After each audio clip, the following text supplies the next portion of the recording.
नमस्कार सुहेन जी। सुहेन जी, आप relationship coach भी हो, तो आज मैं एक रिलेशन के बारे में आपसे बात करती हूँ।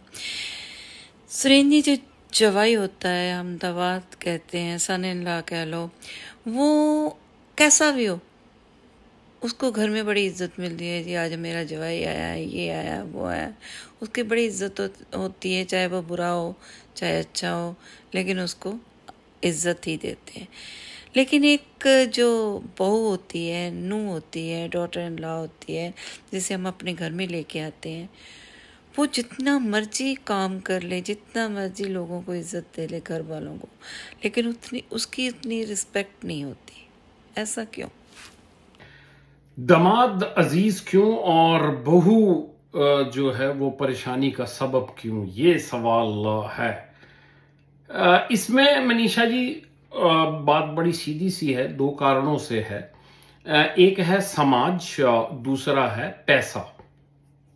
इस बात को हम समझ लेते हैं कि समाज की दृष्टि में ज़रा मुश्किल होता है, या कम से कम जिस ज़माने में ये चीज़ें होती थी उस ज़माने में ये मुश्किल होता था कि बेटी घर में आके बैठ गई है तो हम लोग क्या कहेंगे। वो जो लोग क्या कहेंगे का जो डर था, वो इस बात का डर था कि अगर बेटी घर आकर बैठ गई तो दुनिया में बेइज्जती बहुत हो जाएगी और हम लोगों को क्या जवाब देंगे, और अगर बाकी जो बहनें हैं या बाकी जो लोग हैं उनकी शादी करना मुश्किल हो जाएगा, क्योंकि उस जमाने में समाज की वैल्यूज कुछ ऐसी थी। तो ये तो पार्ट है सामाजिक, तो इसलिए मिन्नत समाजत करके दामाद को रखा जाता था कि भैया कहीं गलती से हमारी बेटी जो है हमारे घर मत छोड़ देना, हमारा तो लोगों के सामने मुंह काला हो जाएगा, हम लोगों को मुंह क्या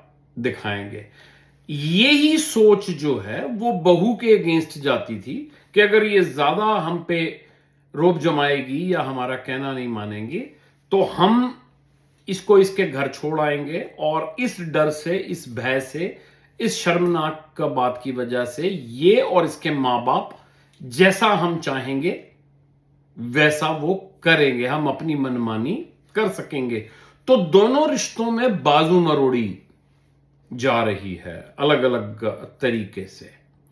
अब आते हैं पैसे के सवाल के ऊपर, जो मेरे ख्याल से इस भावना के ऊपर जो मूल कारण है, समाज से भी जो बड़ा कारण है, वो पैसा है।